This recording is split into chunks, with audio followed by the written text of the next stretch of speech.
امامت کے مسائل، اور امامت سے مراد یعنی نماز کی امامت۔ امامت دو طرح کی ہے، کون کون سی ہے؟ الامامت الکبریٰ اور امامت الصغریٰ، کہ بڑی امامت اور چھوٹی امامت۔ بڑی امامت کیا ہے؟ حکمرانی، مسلمانوں کا حکمران جو ہے اس کو بھی امام کہا جاتا ہے، سمجھے نا؟ امام المسلمین۔ تو ایک بڑی امامت ہے، اس کی بھی الگ احکامات ہیں، معلوم ہونے چاہیے۔ اور یہاں پر امامت الصغریٰ جو جماعت کے اندر نماز کی امامت ہے، اس کے احکامات، اس حوالے سے 85 نمبر مسئلہ میں امام کے اولین فرائض کیا ہے؟ اس میں سب سے پہلا فریضہ امام کا صف بندی۔ صف کے مسائل میں نے پڑھا تھا کہ امام کا فرض ہے کہ صف سیدھی کرے، صفوں کو سیدھا کروائے، صفوں کو صحیح کرنے کا حکم دے۔ اس لیے امام کو جماعت شروع کرنے سے پہلے اس کا فرض ہے کہ لوگوں کو حکم دے صفوں کو سیدھا کرنے کا۔ اور اس لیے نعمان بن رشید کی حدیث آپ کے سامنے دی گئی ہے، کان رسول اللہ صلی اللہ علیہ وسلم یصوی صفوفنا حتی کانما یصوی بها القداح، کہ رسول کریم صلی اللہ علیہ وسلم صفوں کو ایسے سیدھا کرتے تھے جیسے تیر سیدھا کیا جاتا ہے۔ تیر جانتے ہیں تیر صاحب کے زمانے میں جو چلاتے تھے دشمن پر، تو جس طرح تیروں کو سیدھا، کیونکہ تیر سیدھا ہوگا تو نشانے پہ لگے گا، ٹیڑھا ہوگا تو ٹیڑھا ہی جائے گا، سمجھے نا؟ تو تیروں کو جس طرح سیدھا کیا جاتا ہے ایسے ہی آپ صفوں کو سیدھا کرتے ہیں۔ صحیح بخاری مسلم کی حدیث۔ اس طرح برائے ابن عازب کی حدیث میں آپ فرماتے ہیں کہ برائے فرماتے ہیں کہ آپ صلی اللہ علیہ وسلم صفوں کو چیک کیا کرتے تھے، صف کو ایک طرف سے لے کر دوسری طرف تک پوری صف چیک کرتے تھے کہ کوئی آگے پیچھے نہ ہو، صف کے اندر کوئی رکھنا نہ ہو، صف ملی ہو۔ تو جائزہ لیتے پوری صف کا، لوگوں کے سینوں پر ہاتھ پھیرتے کہ برابر ہیں، سمجھے نا؟ اور یہی عمل آپ صلی اللہ علیہ وسلم کے بعد خلفائے راشدین کا تھا، بکر صدیق، عمر فاروق، عثمان والی، ان کے دور میں بھی اس وقت تک امام تکبیر تحریمہ نہ کہتا تھا جب تک صف سیدھی ہو، صفے سیدھی نہ، ایک صف نہیں، صفے 10 صفے ہوتے ان کے پیچھے، اور لوگ رکھے ہوتے تھے، مقرر کیے ہوتے تھے لوگ کہ جو صفوں کو چیک کرتے ہیں۔ جب بتا دیا جاتا کہ ساری صفیں سیدھی ہو چکی، صحیح ہو چکی، پھر تکبیر تحریمہ کہی جاتی۔ یہ ہے نبی محمد صلی اللہ علیہ وسلم کی وہ سنت۔ صفوں کے حوالے سے اسے پتہ چلتا ہے کہ کتنا اہم موضوع ہے کہ جس کی آج کو پرواہ نہیں، نہ امام کو، مولوی کو پرواہ ہوتی ہے، مصلی پر چڑھا سیدھا اللہ اکبر، پر پیچھے پتہ ہی نہیں کہاں کھڑے، اور نہ لوگوں کو پتہ ہے کہ صف کیا ہوتی ہے۔ دور دور کھڑے ہیں تو ملا رہے ہیں، ان کیا جرم سمجھا جاتا ہے؟ تو آپ دیکھیے ان سے حدیثوں سے کیا پتہ چلتا ہے کہ صفوں کا معاملہ کتنا اہم ہے۔ 86 نمبر مسئلہ میں 86 میں امامت کے حقدار کون؟ امامت کے حقداروں کی ترتیب، یعنی پہلے کون، اس کے بعد کون؟ اس میں آپ صلی اللہ علیہ وسلم کا فرمان ہے یا القوم اقرأہم لکتاب اللہ، کہ لوگوں کو جماعت وہ کروائے جو قرآن کریم کا سب سے بہتر پڑھنے والا ہو، یعنی قرآن کریم کی اچھی تلاوت کرنے والا ہو، حفظ کے لحاظ سے بھی، تلفظ ادائیگی کے لحاظ سے بھی، اور قرآن کا علم رکھنے کے حوالے سے بھی۔ آپ صلی اللہ علیہ وسلم کے زمانے میں قرآن کے قاری کو قراء کا ایک قاری کا نام دیا جاتا تھا۔ وہ قاری آج کے قاریوں کی طرح نہیں تھے، وہ قرآن کے عالم ہوتے تھے، قرآن کے پڑھنے میں بھی، تلاوت میں بھی ان کی پوری مہارت، ایکسپرٹ ہوتے تھے، اور قرآن کے معنی بھی، اس کے معنی جاننے میں بھی، اس کے احکام جاننے میں بھی قرآن کے عالم ہوتے تھے۔ تو اس لیے آپ مانتے کہ سب سے زیادہ امامت کا حقدار وہ ہے جو قرآن کا سب سے بڑھ کر عالم ہے، سب سے بہتر قرآن کو پڑھنے والا ہے۔ اگر تلاوت میں، پڑھنے میں برابر ہیں تو پھر دیکھا جائے کہ ان میں سے کس کے پاس حدیث کا، سنت کا زیادہ علم ہے۔ فرض کرو 2-3 قرآن کے عالم اکٹھے ہو گئے، ایک جیسے ایک برابر ہیں، اب ان میں سے کس کو آگے کریں؟ دیکھیں کہ کس کے پاس حدیث کا زیادہ علم ہے، قرآن کے ساتھ ساتھ حدیث کا علم ہے۔ حدیث کا علم بھی برابر ہو گیا، 3-4 پھر اکٹھے ہو گئے برابر ہیں، قرآن کے علم بھی حدیث کے علم میں بھی.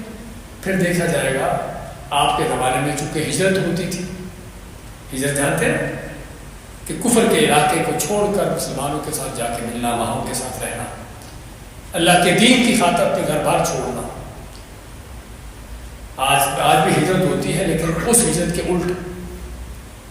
وہ ہجرت ہوتی تھی کفر کے ملک سے، ماحول سے نکل کر مسلمانوں کے ساتھ ملنا، اور آج کی ہجرت کیا ہے؟ مسلمانوں کے ملک چھوڑ کر کافروں کے ساتھ جا کے ملنا. تو ان مہاجروں کا انجام بھی آپ جان سکتے ہیں کہ کیا ہوگا. ان مہاجروں کی تو جنت تھی، اور ان مہاجروں کے لیے کیا ہوگا؟ مستعد ایسا کریے. تو خیر بات کر رہے تھے کہ آپ کے زمانے میں ہجرت بھی تھی، تو اگر قرآن کے علم میں، سنت کے علم میں برابر ہو گئے تو پھر دیکھا یہ جاتا تھا کہ پہلے ہجرت کرنے والا کون ہے، پہلے کس نے ہجرت کی ہے. اگر اس میں برابر ہو گئے پھر یہ دیکھا جاتا تھا کہ ان میں بڑی عمر کا کون ہے، عمر کس کی بڑی ہے، عمر میں کون زیادہ ہے. تو یہ ترتیب ہے امامت کے حوالے سے. لیکن یہ ترتیب وہاں پر ہے کہ جہاں پر کوئی مقرر امام نہ ہو. اس مسجد میں امام مقرر ہے، آپ نہیں کہیں گے مجھے قرآن زیادہ آتا ہے تم سے میں پڑھوں گا، کیا خیال ہے؟ ایسا نہیں چلتا. جہاں پر امام مقرر ہے، متعین ہے، وہاں پر امام ہی حقدار ہے امامت کا. سمجھے نا؟ چاہے کتنا بڑا بھی پیچھے عالم قاری کیوں نہ آ جائے، اس کو اپنی امام ہی کا حق ہے. ہاں وہ کسی کو آگے کر دے الگ بات ہے. اچھا، اس کے بعد 87 میں مقرر امام کی اجازت کے بغیر کسی دوسرے شخص کو امامت نہیں کرانی چاہیے. یہ بھی اہم مسئلہ ہے. جہاں پر امام مقرر ہے وہاں پر کسی دوسرے کو اجازت نہیں کہ وہ خود آگے بڑھ کے امامت کروائے. ہاں امام کسی کو اجازت دیتا ہے تو الگ بات ہے.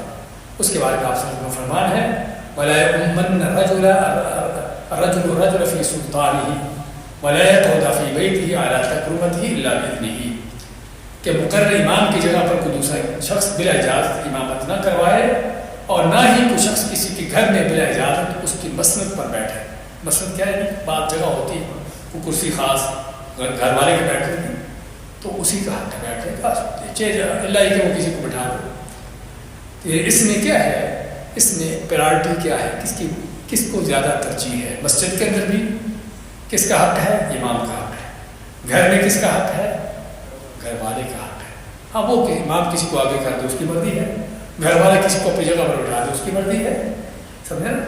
اس میں اس بات کا خیال کیا گیا ہے کہ ہر جگہ پر جس کا حق زیادہ ہے اس کو حق دیا جائے. 88 نمبر مسئلہ میں ایک بہت بڑا کیلکولیٹر آپ کے سامنے دیا گیا ہے کہ امامت کون کروا سکتا ہے یا کس کی امامت صحیح ہے. اس کا کیلکولیٹر یہ ہے کہ عورت کے علاوہ ہر وہ شخص امامت کروا سکتا ہے جس کی اپنی نماز صحیح ہو.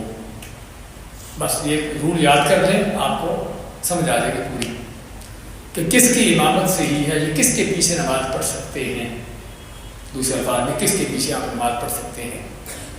تو عورت کے علاوہ ہر وہ شخص جس کی اپنی نماز صحیح ہے اس کی امامت بھی صحیح ہے، اور جس کی اپنی نماز صحیح نہیں ہے اس کی امامت بھی صحیح نہیں ہے سوائے عورت کے. عورت کی امامت سے عورت کی نماز صحیح ہوگی لیکن اس کی امامت اس کو کرانے کی اجازت نہیں ہے سوائے عورتوں کے ہم پڑھیں گے آگے. تو یہ بہت بڑا کیلکولیٹر ہے جس کو آپ مد نظر رکھیے کہ ہر وہ شخص جس کی نماز اپنی نماز صحیح ہے وہ امامت بھی کروا سکتا ہے سوائے عورت کے. عورت کی نماز تو صحیح ہے لیکن امامت نہیں کروا سکتی. اس کے آگے تفصیل آ رہی ہے کہ ممیز بچہ، ممیز کے معنی وہ بچہ کہ جو سمجھ بوجھ رکھتا ہو. اور کس عمر میں بچہ سمجھ بوجھ رکھتا ہے؟ جو احادیث کی روح سے 7 سال کا ہے، کیونکہ بچے کو 7 سال کا ہو تو نماز پڑھنے کو حکم دیا گیا ہے. تو یہ عمر ہے کہ جس بچے کو سمجھ بوجھ حاصل ہونا شروع ہو جاتی ہے. تو ایسا بچہ بھی امامت کروا سکتا ہے. 7 سال کا بچہ امامت کروا سکتا ہے. کیا خیال ہے؟ مشکل ہے؟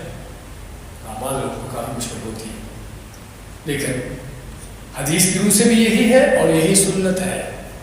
نبی صلی اللہ علیہ وسلم کے زمانے میں عمرو بن سلمہ الجرمی، جرم قبیلے کا ایک صحابی ہے، کہتے ہیں کہ میری عمر 7 یا 8 سال تھی اور میں اپنی قوم کا باقاعدہ امام تھا.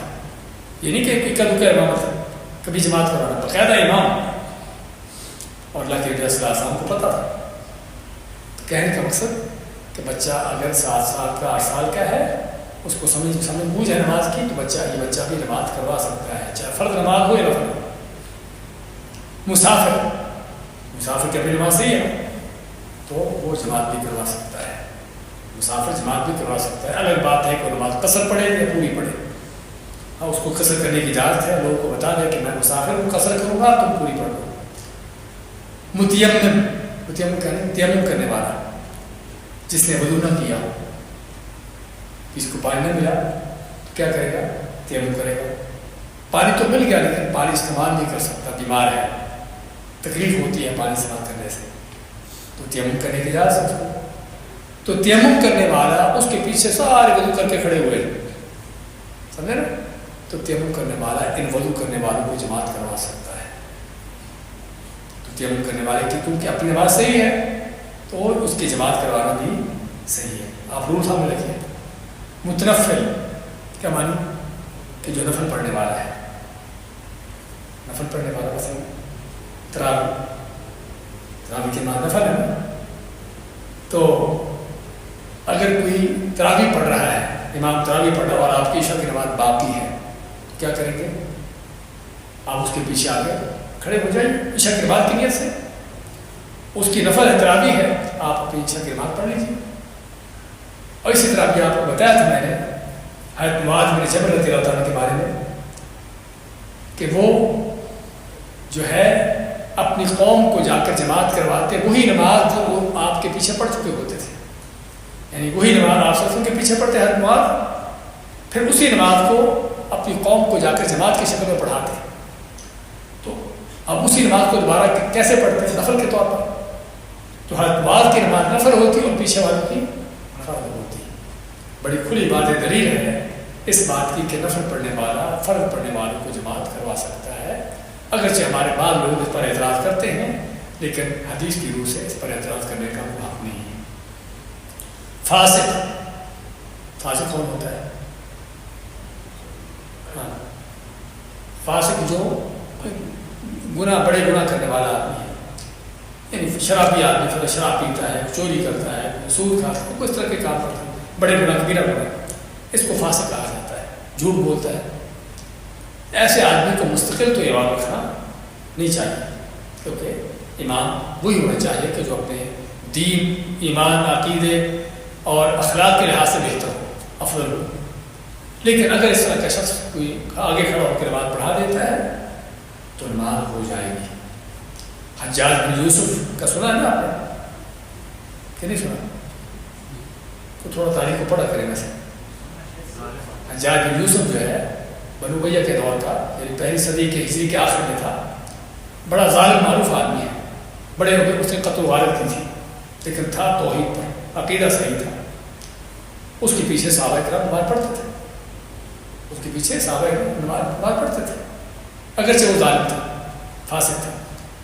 فروعی اختلاف میں مخالف، فروعی مسائل میں مخالف.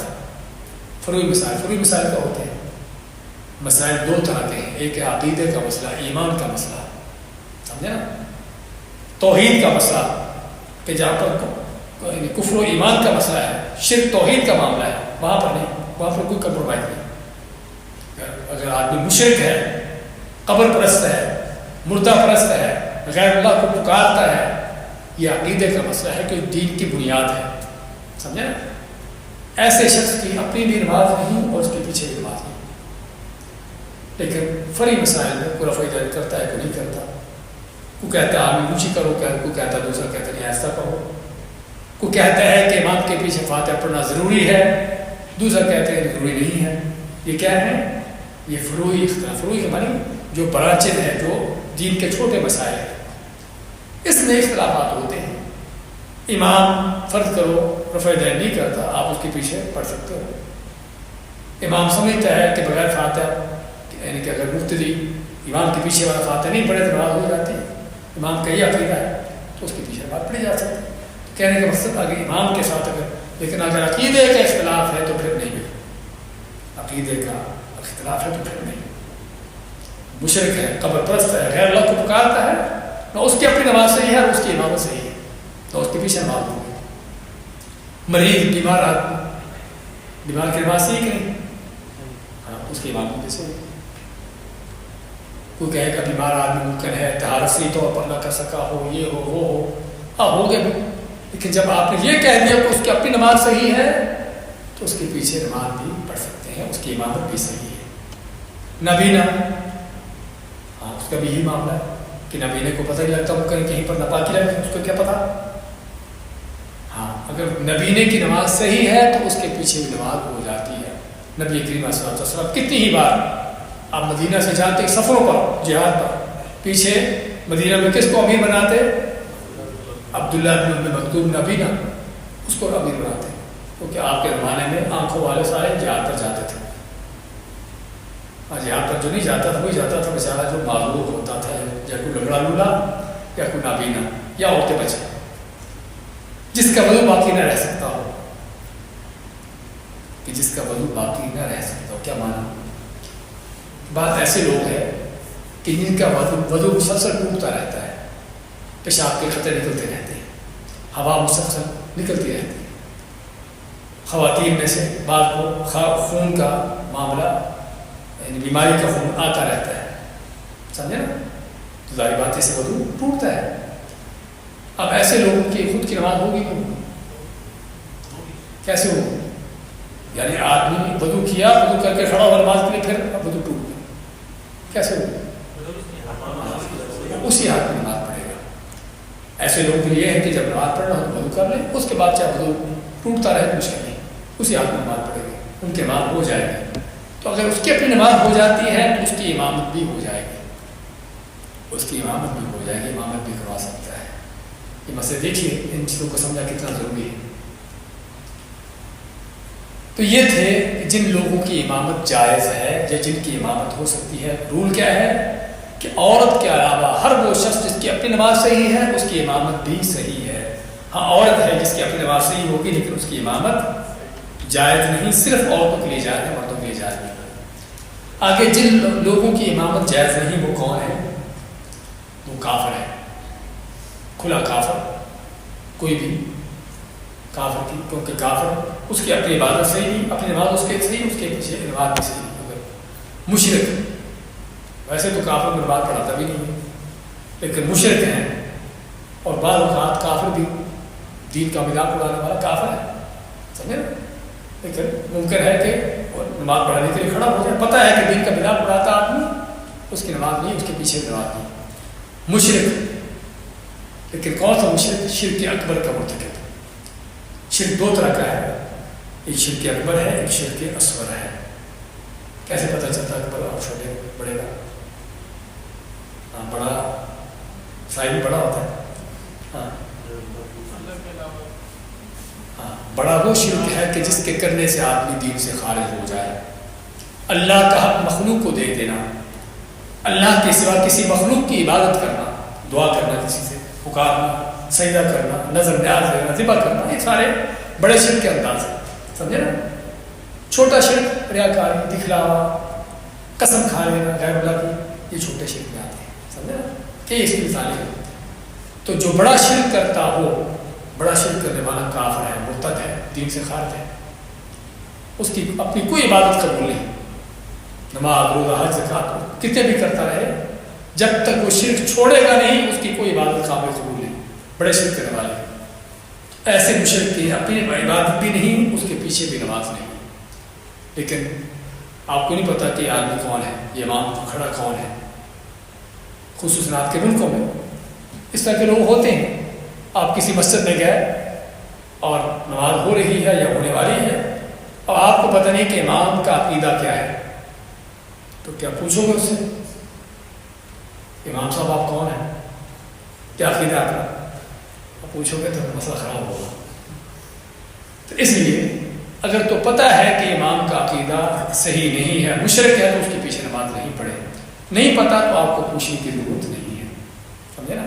لیکن ایک بات ضرور ہے ہمارے ہم ایسے امام سے پوچھنے کی ضرورت پڑتی بھی نہیں. کیوں کہ مسجد پر لیبل لگا ہوتا ہے کہ یہاں پر کون ہے.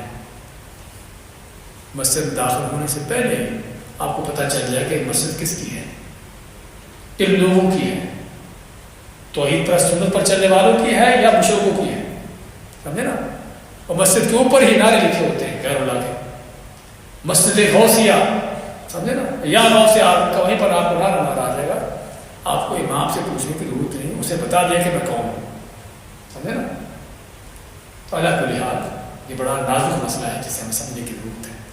پتہ چل گیا کہ امام مشرک ہے, غیر اللہ کو پکارتا ہے, اللہ کے علاوہ اور کی پوجا عبادت کرتا ہے, ان کے لیے سجدے کرتا ہے, ان کو اپنے مشکل کشا حاجت روا مانتا ہے. تو ایسا شخص اس کی کوئی عبادت قبول نہیں ہے, اور ایسے شخص کے پیچھے نماز بھی پڑھنا جائز نہیں. لیکن اگر پتہ ہو تو پھر, نہیں پتہ تو پھر پڑھنی مشکل ہے. غیر عاقل, غیر عاقل کے معنی جو پاگل ہو, پاگل جس کو بیچارے کو عقل نہیں ہے, تو نماز کے لیے عبادت ہے, عقل کی ضرورت ہے, اس کو پتہ ہی نماز کیا ہوتی ہے. تو ایسے شخص کے پیچھے بھی, اس کی اپنی بھی نماز نہیں, اس کے پیچھے بھی نماز نہیں. غیر ممیز بچہ چھوٹا, جس طرح 7 سال کا چھوٹا بچہ, 5 سال کا, 6 سال کا, ایسے بچے کی نماز پڑھنے کو پڑھتا ہے ویسے, لیکن اس کی نماز کا کوئی اعتبار نہیں ہوتا, اس کے پیچھے بھی نماز نہیں ہوگی. عورت کی نماز صحیح ہے, عورتوں کی جماعت کروا سکتی ہے صرف عورتوں کو, لیکن مردوں کے لیے عورت کی نماز نہیں ہوتی, اور مردوں کی نماز نہیں کروا سکتے. بغیر طہارت کے نماز پڑھانے والا, یعنی جس امام کی طہارت نہیں, اس کا وضو نہیں, بشرطے کہ آپ کو پتہ ہو کہ امام کا وضو نہیں ہے. ہاں ہوتا ہے نا بات کا کہ آپ امام صاحب کے ساتھ ہی گھر سے نکلے, چلتے رہے, امام صاحب واش روم میں گئے, آپ کو پتہ تھا کہ امام واش روم میں ہو کے اس نے وضو نہیں کیا آپ کے سامنے ہی, اور آ کے اس نے سمجھا کہ میرا وضو تھا, اور آ کے اس نے نماز شروع کروا دی. اب آپ کو پتہ ہے کہ امام کا وضو نہیں ہے, آپ کا فرض بھی بنتا ہے امام کو بتانا کہ آپ کا وضو نہیں ہے, اس کو یاد دلائیے, اور اگر آپ پڑھ لیتے ہیں اس کے پیچھے نماز تو آپ کی نماز نہیں ہوگی. لیکن جن کو نہیں پتہ ان کی ہو جائے گی. یعنی امام صاحب نے غلطی سے بھول کر وضو نہیں تھا, سمجھا کہ وضو ہے, نماز پڑھا دی, نماز کے بعد اس کو یاد آیا کہ میرا تو وضو نہیں تھا, تو اب امام صاحب کو نماز دہرانا ہوگی اپنی, لیکن پیچھے والوں کو جن کو نہیں پتا تھا ان کے سبھی کی نماز ہو گئی. یہ بھی اللہ کا فضل ہے, سمجھے نا. لیکن جس کو پتا تھا کہ امام کا وضو نہیں ہے, اس کی نماز نہیں ہوگی, اس کو نماز دہرانا ہوگی. قرآن میں لحن جری کرنے والا, یعنی قرآن کی تلاوت کرتے ہوئے, اور خصوصاً سورۃ فاتحہ, علماء نے خاص طور پر سورۃ فاتحہ کے بارے میں لحن جری کیا ہوتا ہے اس کی تعریف دی گئی ہے. ایسی غلطی جس سے معنی بدل جائے. صراط الذین انعمت علیہم, انعمت کی بجائے کہ جن پر میں نے نعمتیں کی, اللہ کے بجائے اپنے آپ کو, کتنا بڑا فرق ہے, سمجھے نا. اس طرح کی غلطی کرنے والا فاتحہ میں, خاص طور پر فاتحہ کی تلاوت میں, تو ایسے شخص کو امامت کا حق بھی نہیں دینا چاہیے, امامت کے آگے نہیں کرنا چاہیے, اور اگر امامت کرواتا ہے تو اس کی امامت صحیح نہیں ہے, اور اس کے پیچھے بھی نماز نہیں ہوتی. بشرطے کہ ایسی غلطی کہ جس سے معنی بدل جائے, اور وہ غلطی جو صحیح کر سکتا ہو. اصل میں ہمارا اس میں تھوڑی سی مزید تفصیل کی ضرورت ہے. ہمارے بہت سے لوگ ہمارے ملکوں میں, ان کو لفظ کی ادائیگی میں بڑا مشکل ہوتی ہے. الحمدللہ ہا کا نکالنا بہت مشکل ہے لوگوں کے لیے, ہمارے عین کا نکالنا بہت مشکل ہوتا ہے, اور اس میں ہا کے صحیح نہ پڑھا جائے. الحمدللہ, الحمد جیسا بہت سے لوگ پڑھتے ہیں الحمدللہ. جانتے ہو الحمد کے معنی کیا ہے؟ حمد کے معنی ہا کے ساتھ تو شکر ہے, اور حمد جو آنکھوں والا ہے اس کا معنی کسی چیز کا تباہ ہونا, ہلاک ہونا. اتنا بڑا فرق, نعوذ باللہ, کہ اللہ تعالیٰ کے لیے ہلاکت, نعوذ باللہ, کہنے کا مقصد. لیکن بعض لوگ ہمارے ان چیزوں کو صحیح کر سکتے نہیں, کہ ان کا لہجہ ہی ایسا ہے, ان کا معاملہ ایسا ہے کہ وہ صحیح نہیں کر سکتے. ان کو ہم سمجھے کہ معذور ہیں, وہ معذور ہیں, ورنہ اصل یہ ہے کہ جس کو صحیح کر سکتا ہے پھر بھی اس طرح کی غلطی کرتا ہے, تو اس کو بہت بڑی لعنت جری ہے جس کے پیچھے نماز نہیں ہوتی. اچھا, کیا دلیل ہے؟ ہم ابھی آپ کو بتا رہے تھے کہ ممیز بچہ ہو تو اس کے پیچھے نماز ہو جاتی ہے، وہ دلیل آپ کے سامنے آ گئی۔ ابن عمرو بن سلمہ جرمی کہتے ہیں کہ آپ صلی اللہ علیہ وسلم نے حکم جب دیا نا کہ تم میں سب سے زیادہ نماز پڑھانے کا امامت کا وہ حقدار ہے کہ جو قرآن کو زیادہ پڑھنے والا، علم رکھنے والا ہے یا پھر زیادہ قرآن کا حافظ ہے، تو کہتے ہیں میری قوم نے دیکھا کہ میں قرآن کو زیادہ جاننے والا ہوں، تو میری عمر جو ہے 8 سال تھی، تو میں اپنی قوم کو باقاعدہ جماعت کرواتا تھا۔ یہ صحیح بخاری کی حدیث ہے۔ اس طرح مسافر مقیم کی امامت کروا سکتا ہے۔ اس میں آپ صلی اللہ علیہ وسلم کے بارے میں آتا ہے کہ آپ ہمیشہ سفر میں قصر نماز پڑھا کرتے تھے۔ فتح مکہ کے موقع پر آپ مکہ میں 18 دن رہے اور قصر نماز پڑھتے رہے، تو آپ مغرب کے سوا باقی ساری دو رکعتیں پڑھتے رہے، اور آپ جب نماز پڑھاتے تو لوگ کہہ دیتے کہ ہم مسافر ہیں، تم اپنی مکہ والوں تمہاری نماز پوری کرو۔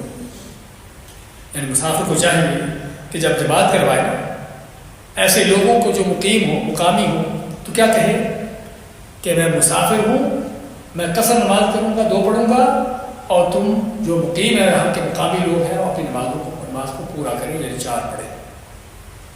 تو مسافر کے پیچھے نماز پڑھ لیں گے، لیکن اگر آپ مسافر نہیں ہیں تو آپ کو نماز پوری پڑھنا ہوگی۔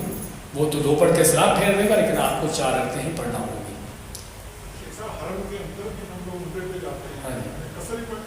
حرم کے اندر بھی اگر آپ اپنی الگ نماز پڑھتے ہیں، فرض کرے جاتے ہیں، نماز ہو چکی ہے، آپ اکیلے نماز پڑھتے ہیں، آپ کے ساتھ مسافر ہیں جو نماز پڑھنے والے، تو قصر پڑھیں گے، لیکن اگر امام کے پیچھے پڑھیں گے تو پوری پڑھیں گے۔ امام کے پیچھے ہم مسافر کے بعد ہمارے چیپٹر آئے گا آگے کہ مسافر جب بھی امام کے پیچھے نماز پڑھے گا نا، تو امام اگر مقیم ہے تو اس کو پوری نماز ہی پڑھنا ہوگی، چاہے وہ نماز کے شروع میں شامل ہوا ہو یا نماز کے آخر میں۔ بعض لوگ کیا کرتے ہیں کہ امام کے ساتھ 2 رکعتیں مل گئی، امام کے ساتھ ہی سلام پھیر دیا کہ ہمارا کام پورا ہو گیا، پورا نہیں ہوا، سمجھے نا؟ امام کے ساتھ اگر تم نے نماز پڑھی ہے، مقیم ہے امام، تو آپ کو 4 ہی پڑھنا پڑے گی، چاہے آپ کو 1 رکعت بھی قرآن ملے تب بھی آپ کو 3 رکعتیں اٹھ کے پڑھنا پڑے گا۔ مسافر بھی نہ پتا ہوگی امام کو مقیم ہے کہ یا عاصی ہے، تو اس کے پیچھے 2 رکعت کے بعد سلام پھیر۔ اگر پتہ نہ ہو تو پتہ نہ ہونے کا چانس کہاں پر ہے؟ اس مسئلے میں کیا چانس ہوگا؟ اس مسئلے میں چانس نہیں ہے، وہ چانس ہوگا کسی سفر کے کسی روڈ پر جو مسئلہ ہے وہاں پر چانس ہوتا ہے، سمجھے؟ وہاں پر ہوتا ہے کہ شاید یہ امام بھی ہماری طرح کا مسافر ہو، لیکن اس طرح کے مسئلوں میں شہر کے اندر مسئلے ہیں، وہاں پر تو اس طرح کا چانس نہیں ہوتا۔ مان کا مطلب امامت میں نیابت کا طریقہ، ہمارے کتنے مسائل رہنے والے یاد ہے؟ چلیے، امامت میں نیابت کا کیا طریقہ ہے؟ امامت میں نیابت کا معنی کیا ہے کہ فرض کرو کسی وجہ سے امام کو نماز چھوڑنا پڑ گئی، بیمار ہو گیا، وضو ٹوٹ گیا، کوئی اس طرح کا معاملہ اس کو لاحق ہو گیا، تو کیا کرنا چاہیے؟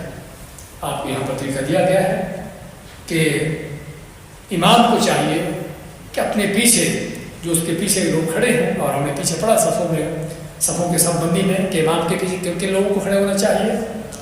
جو بالغ ہوں، بڑی عمر کے لوگ ہوں، عقل مند ہوں، علم رکھنے والے ہوں، ان کو امام کے پیچھے کھڑے ہونا چاہیے، تاکہ کسی وجہ سے اگر امام کو نماز چھوڑنا پڑے تو ان میں سے کسی کو آگے کر دے۔ تو اس کا طریقہ یہ ہے کہ امام نماز چھوڑتے ہوئے ان میں سے کسی کو کہہ دے، نام لے کر بھی آپ آگے بڑھو اور نماز مکمل کرواؤ۔ نماز کیا کرے گا؟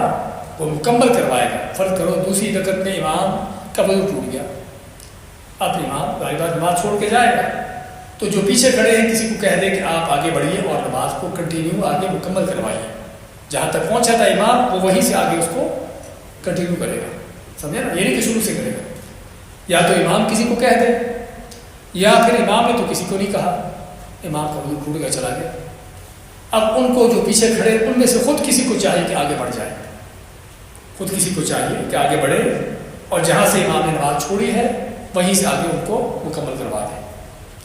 اچھا، نہ امام نے کسی کو کہا اور نہ کو آگے بڑھا، ہوتا ہے بعض اوقات سارے ایک جیسے، تو پھر کیا کریں گے؟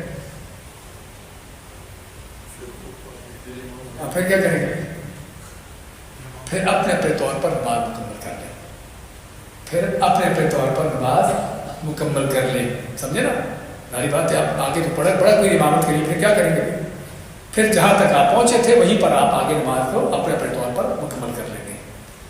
تو یہ ہے اس کی دلیل آپ کے سامنے دی گئی ہے کہ جب عمر فاروق رضی اللہ تعالیٰ عنہ، یہاں پر تو ان کا قول ذکر کیا گیا لیکن آپ ان کا واقعہ آپ کو سنا دیتے ہیں کہ جب ان کو شہید کیا گیا ہے، فجر کی نماز پڑھا رہے تھے، جب ابو لولو مجوسی نے ان کے اوپر حملہ کیا تو گر پڑے، تو عبد الرحمن ابن عوف رضی اللہ تعالیٰ عنہ جو اشرف بشرا میں سے انہیں آگے بڑھ کر نماز مکمل کروائی، سمجھے نا؟ تو اس لیے تو اس طرح سے اگر ہو جائے تو یہ ہے کہ نیابت کا طریقہ۔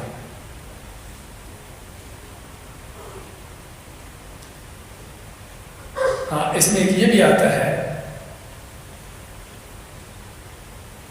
کہ بعض لوگ کہتے ہیں کہ اگر امام کا وضو ٹوٹ جائے تو وہ نمازیوں کو کہہ دیں کہ تم یہیں پر رکو، ٹھہرو، وہ وضو کر کے آئے اور وضو کر کے آ کے پھر نماز کو جہاں پر پہنچا تھا آگے کنٹینیو کر دیں۔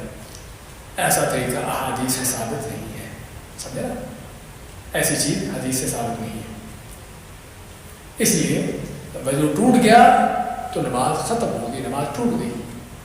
اب آپ جس کا بھی وضو ٹوٹا ہے، چاہے وہ اکیلا ہو، امام ہو، کچھ بھی ہو، اس کو نماز کو دوبارہ نئے سرے سے شروع کرنا ہوگا، نماز کو وہیں سے جاری کرنا، آگے کنٹینیو کرنا، یہ سنت کے خلاف ہے۔ عورت صرف عورتوں کی امامت کروا سکتی ہے، ہم نے بھی عورت کے بارے میں ذکر کیا تھا کہ عورت کی اپنی نماز صحیح ہے لیکن امامت نہیں کروا سکتی سوائے عورتوں کے، صرف عورتوں کی امامت کروا سکتی ہے۔ ام ورقہ رضی اللہ تعالیٰ عنہ سے روایت ہے کہ نبی کریم صلی اللہ علیہ وسلم نے انہیں اپنے گھر والوں کی امامت کرانے کا حکم دیا، ام ورقہ کو حکم دیا کہ اپنے گھر والوں کے گھر میں جو عورتیں ہیں ان کو امامت کروایا کرے۔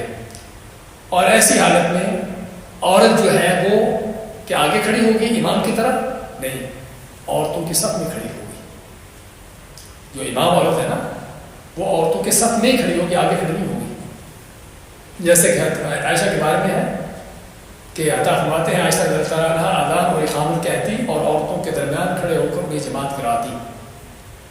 عائشہ رضی اللہ تعالیٰ عنہا آپ صلی اللہ علیہ وسلم کی زوجہ مطہرہ جو ہے اذان بھی کہتی نماز کے لیے عورتوں کے اندر ہی ایسا آواز سے، اقامت بھی کہتی۔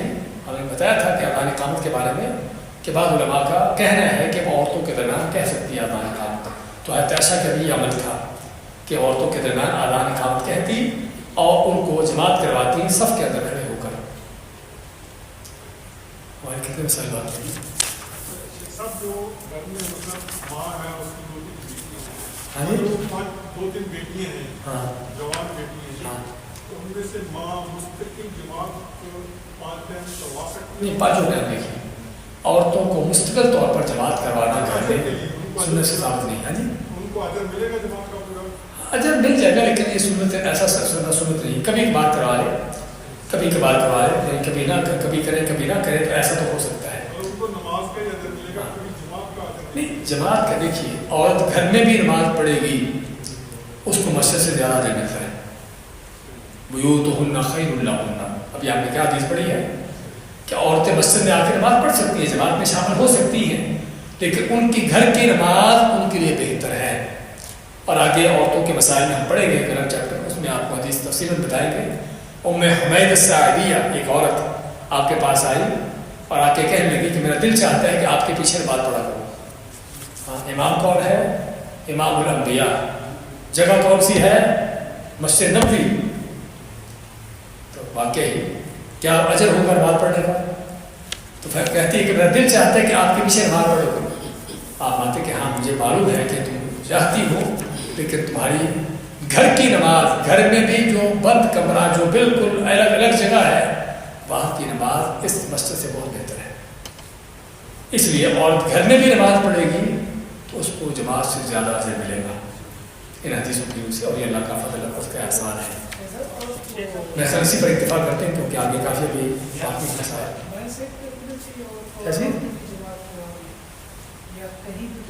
کیا کریں دوبارہ سوال۔ ہاں، اگر دو عورتیں ہیں نہیں، ہاں دو، اور اگر زیادہ عورتیں ہیں تو وہ درمیان میں کھڑی ہو، سینٹر میں کھڑی ہو، سمجھے نا؟ اگر 3-4 عورتیں ہیں تو سینٹر میں کھڑی ہو، 4 عورتیں ہیں تو سینٹر میں کھڑی ہو، سمجھے نا؟ لیکن اگر دو ہی ہیں تو دو تو ہم نے بتایا نا، امام جو ہے وہ لیفٹ میں ہوگا اور مفتی جو ہے رائٹ میں ہوگا۔ ہاں جی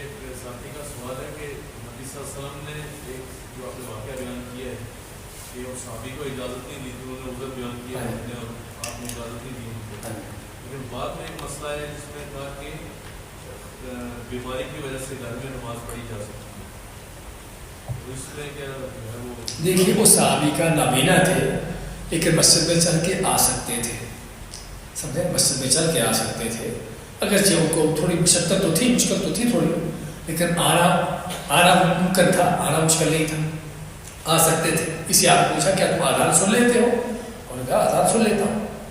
تو اس لیے فرق ہے اس شخص کے اندر کہ جو بیمار ہو، جس کے لیے مسجد میں آنا مشکل ہو، جس کے مسجد میں آنا مشکل ہو، ہاں اس کو عذر ہے، اس کا عذر ہے کہ وہ گھر میں نماز پڑھ سکتا ہے۔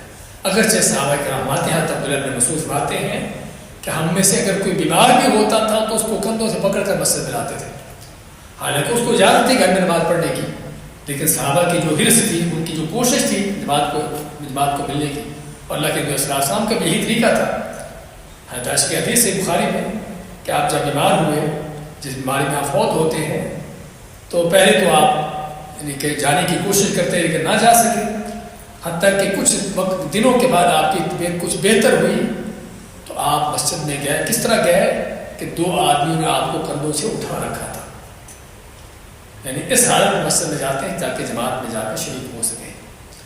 اس لیے لیکن اس حالت میں آدمی کو اجازت ہے گھر میں نماز پڑھنے کی، لیکن اگر چلا جاتا ہے تو وہ اس کے لیے یعنی کہ اس کی اپنی مرضی ہے، لیکن بیماری کی حالت میں جس میں اس کو مشکل ہو مسجد میں جانا تو وہ گھر میں نماز پڑھ سکتا ہے، بلکہ نمازیں جمع بھی کر سکتا ہے اگر ضرورت ہو تو۔ اور کوئی مسئلہ نہیں؟ سوال یہ ہے کہ جیسے اگر کوئی انسان گھر سے باہر ہے، کسی مارکیٹ میں گیا ہوا ہے، وہاں پہ نماز کے لیے خاص جگہ بنی ہے، یا کہیں کسی گراؤنڈ میں کھیل رہا ہے، تو وہاں پہ بھی جو جماعت کرتا ہے اس کو اجر وہی ملتا ہے جو مسجد ہے وہاں پہ جو جماعت کرتا ہے؟ دیکھیے اصل اگر تو مسجد قریب ہے تو مسجد بھی پڑھنا چاہیے، یعنی اس میں اس قدر لاپرواہی کرنا، آپ اس کو چھوڑیے، بات کا ہمارے آفس کا مسئلہ ہے، آفس میں مسجد کے ساتھ ہی آفس ہے، آفس کے اندر ہی وہاں پر کھڑے ہو جاتے ہیں نماز پڑھنے کے لیے، تو یہ لاپرواہی کا انداز ہے حقیقت میں۔ اصل تو یہ ہے کہ مسجد اگر قریب ہے جہاں پر جانا آنا مشکل نہیں ہے تو مسجد میں جا کے نماز پڑھنا چاہیے، چاہے آفس کا مسئلہ ہو یا کوئی پلے گراؤنڈ جو بھی آپ بتا رہے ہیں پارک وغیرہ کا، اصل یہ ہے۔ لیکن اگر مسجد دور ہے کہ جہاں پر واقعی جانا مشکل ہے یا جانے میں، تو وہاں پر پھر آدمی پڑھ سکتا ہے، اور اجر بھی سارا ملے گا، جب جماعت کا اجر مل جاتا ہے۔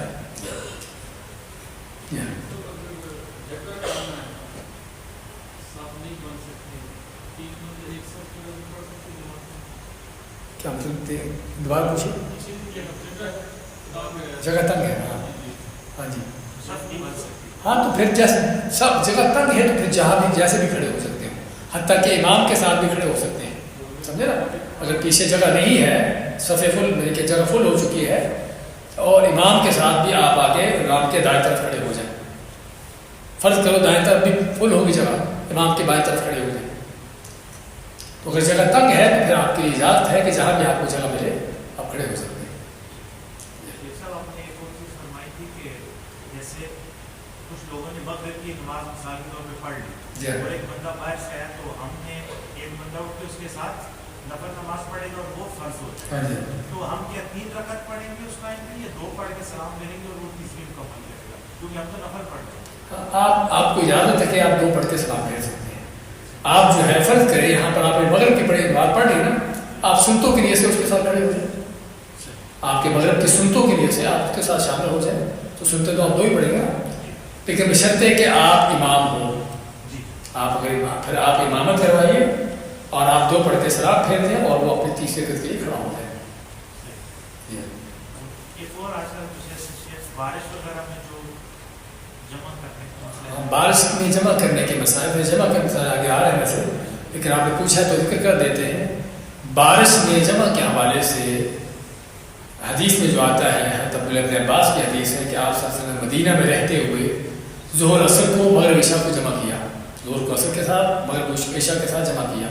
پوچھا کیوں جمع کیا؟ فرمایا کہ تاکہ امت کے لیے کوئی مشقت نہ ہو۔ اس حدیث سے ہم کو ایک بہت بڑا رول ملتا ہے، قاعدہ پورا ملتا ہے، وہ کیا ہے کہ اگر کسی بھی وقت مشکل ہو، مشقت ہو نماز کو ہر نماز کو اپنے وقت میں پڑھنے میں، تو نمازوں کو جمع کیا جا سکتا ہے. سمجھے نا؟ مشکل مشقت کیا ہے کہ فرض کو بارش ہی نا، اب بارش ہو رہی ہے اور روڈوں پر پانی ہے اور آنے جانے میں مشکل ہو رہی ہے، یا بارش ہو رہی ہے اور کپڑے گیلے ہو رہے ہیں، سردی بھی ہے فرض کرو، یا بعض اوقات رستوں میں کیچڑ ہوتا ہے. سمجھے نا؟ تو اس طرح کی چیزیں اگر ہوں جس میں واقعی ہی مسجد میں آنے جانے میں مشکل ہو تو اس حالت میں نمازیں جمع کی جا سکتی ہیں. لیکن مشکل نہیں ہے تو نمازیں جمع کرنے کی اجازت نہیں ہے. سمجھا نا؟ روڈ ہیں صاف ستھرے، چاہے بارش ہو بھی رہی ہے معمولی ہلکی پھلکی، لیکن آنے جانے میں کوئی مشکل نہیں. بلکہ مشکل تو کیا، بلکہ لوگ تو اس طرح کے موسم میں انجوائے کرنے کے لیے باہر نکلتے ہیں. ہاں انجوائے کرنے کے لیے باہر نکلے لیکن نمازیں جمع ہو رہی ہیں. عجیب بات ہے. نمازوں کے لیے آنا جانا مشکل لگ رہا ہے لیکن انجوائے کرنے کے لیے وہ باہر گھومنا پھرنا آسان لگ رہا ہے. کہاں کی عقل مندی. آپ پھر بھی نہیں پڑھیے اس کے پیچھے. اگر فرض کریں کہ واقعی کس طرح کی مشکل نہیں آنے جانے کی مسجد میں، اور بعض امام تو وہ چاہتے ہیں سنت نہیں ہے، سنت کے خلاف ہے. جو کہتے ہیں سنت کہتا ہے وہ سنت کے خلاف کر رہا ہے، کیونکہ آپ نے صحابی نے صاف کہا کہ آپ چاہتے تھے کہ امت کے لیے مشقت نہ ہو. مشقت نہ ہونے کا معنی کہ اگر مشقت ہے تو جمع کریں، مشقت نہیں تو جمع نہیں کریں. سمجھے نا؟ اس لیے جو امام بغیر کسی طرح کی مشقت کے نمازیں جمع کرتے ہیں وہ سنت کے خلاف کر رہے ہیں. یہ نہیں کہ سنت کر رہے ہیں، سنت کے خلاف کر رہے ہیں.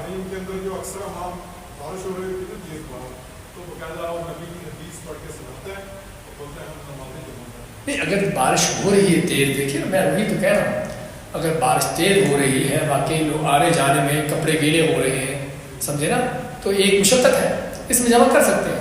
لیکن بعض اوقات ہوتا ہے ہلکی پھلکی وہ فوار پڑ رہی ہو، ایک معمولی قسم کے ہلکی پھلکی بارش ہے اور بلکہ لوگ اس میں چلنا انجوائے کرنا سمجھتے ہیں، تو یہ مشقت نہیں ہے.